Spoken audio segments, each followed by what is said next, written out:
Hey guys, मैं अनिरुद्ध गोस्वामी आपका अपने channel Goswami GS and maths classes में आपका स्वागत करता हूं। आज मैं चैप्टर नंबर 5 क्लास 10th के गोधुली भाग 2 को शुरू कर रहा हूं, नागरी लिपि जिस चैप्टर का नाम है।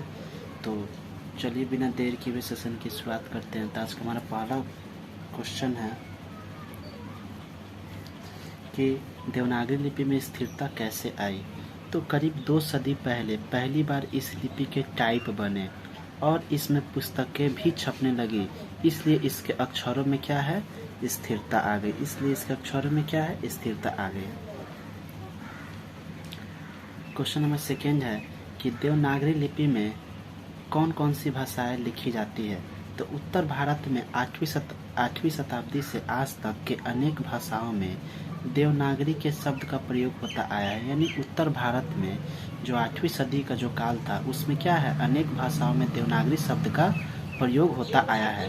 एवं हिंदी एवं इसके विविध बोलियां देवनागरी में ही लिखी जाती है। हिंदी एवं इसके विविध बोलियां जो है वो क्या है, देवनागरी में ही लिखी जाती है। हमारे पड़ोसी देश नेपाल में जिसको नेपाली भाषा को खसकुरा बोला जाता है, वह नेवारी भाषाएं भी इसी लिपि में ही क्या है, लिखी जाती है। इसके अलावे जो है संस्कृत, मराठी, भोजपुरी, कोंकणी, गढ़वाली आदि जैसी भाषा, यानी गढ़वाली जो एक भाषाएं होती हैं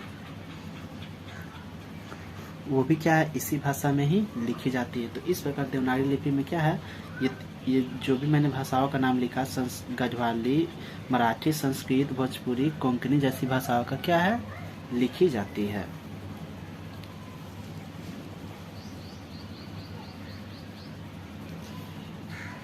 क्वेश्चन नंबर 3 है कि लेखक ने किन भारतीय लिपियों से देवनागरी का संबंध बताया है। तो गुजराती लिपि देवनागरी लिपि से भिन्न नहीं है।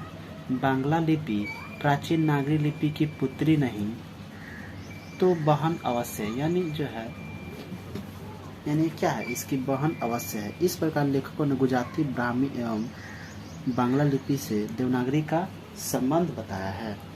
यानी गुजराती लिपि जो है क्या है, वो देवनागरी लिपि से भिन्न भी नहीं है। बांग्ला लिपि प्राचीन नागरी लिपि की पुत्री नहीं तो क्या है, बहन अवश्य है। यानी कहने का मतलब है जो बांग्ला लिपि जो है वह नागरी लिपि की क्या है, पुत्री नहीं है तो क्या है, बहन ही अवश्य। आपसे एग्जाम में पूछा जा सकता है ऑब्जेक्टिव के तौर पर कि प्राचीन नागरी लिपि बांग्ला लिपि क्या है, प्राचीन नागरी लिपि की क्या है, तो क्या है, वो बहन है। यानी पुत्री तो नहीं कह सकते क्योंकि लेखक ने खुद बताया है, तो क्या है, बहन अवश्य। इस प्रकार लेखक ने गुजराती, ब्राह्मी एवं बांग्ला लिपियों से देवनागरी का क्या है, संबंध बताया है। इस प्रकार चलिए क्वेश्चन नंबर 4 को देखते हैं। क्वेश्चन नंबर 4 है कि नंदी नागरी किसे कहते हैं, किस प्रसंग में लेखक ने इसका उपयोग किया है। तो दक्षिण भारत की नागरी लिपि ही क्या है, वह नंदी नागरी के नाम से विकसित हुई थी। यानी दक्षिण भारत की जो नागरी लिपि है वह क्या है, नंदी नागरी के नाम से विकसित हुई है। दरअसल नागरी लिपि के आरंभिक लेख हमें दक्षिण भारत से ही मिले हैं। यानी इसके आरंभिक लेख कहाँ से मिले हैं, तो दक्षिण भारत से ही मिले हैं। एवं कोंकण के शिलाहार, मानेखेट के राष्ट्रकूट राजा, देवगिरी के यादव तथा विजयनगर के शासकों के लेख नंदी नागरी लिपि में ही छपी हुई है। अतः पहले पहल विजयनगर के शासकों के लेख को ही क्या है, नंदी नागरी कहा जाता था। यानी विजयनगर के शासकों के लेख को ही क्या कहा जाता था, तो नंदी नागरी ही कहा जाता है, नंदी नागरी लिपि ही कहा जाता था। तो इस प्रकार से क्वेश्चन नंबर 4 आज मैंने बता दिया। तो hope you guys like this video आपको अच्छा लगे तो प्लीज़ इसे लाइक, शेयर और हमारे channel Goswami GS and maths classes को सब्सक्राइब कर दीजिए।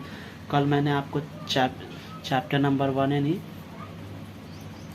12th क्लास की हिंदी शुरू कर दिया हूँ। कल मैंने उसका सिर्फ रीडिंग लाइन बाय लाइन कराया है, तो आज मैं उस रीडिंग को भी पूरा कर दूंगा। तो जो भी छात्र 12th क्लास के हैं तो वो भी यहाँ पर हिंदी उसका भी चल रहा है तो भी पढ़ सकते हैं। बाकी चलिए नेक्स्ट वीडियो में मिलते हैं क्वेश्चन नंबर 5 से।